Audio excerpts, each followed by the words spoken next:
Pentair bulkhead replacement.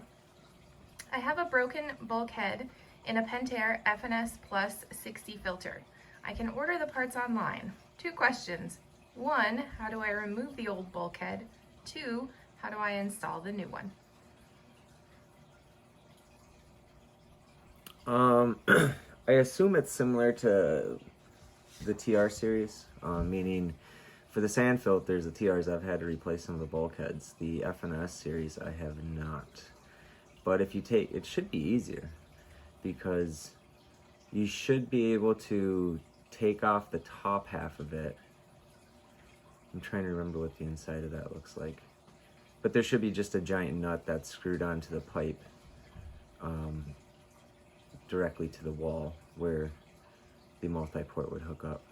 So the pipe that, if it's the upper pipe, the pipe that's sticking into the filter should, you might have to disconnect on whether it's unscrew something. I don't know, I can't think of what the top is, but you have to make it so that when you unscrew the nut from the wall, you can slide it all the way off, and then you should be able to unscrew the exterior piece from that, and then just reverse the steps. If you get the parts, you should be able to see that it's relatively straightforward, where if it's like the TR series, there's no gluing or anything. You just might have to remove the multi-port, and then, you will have to, and then it's basically a lot unscrewing and rescrewing. We don't have an FNS laying around, do we? No. Alright, well, that's the best I got for now, I suppose.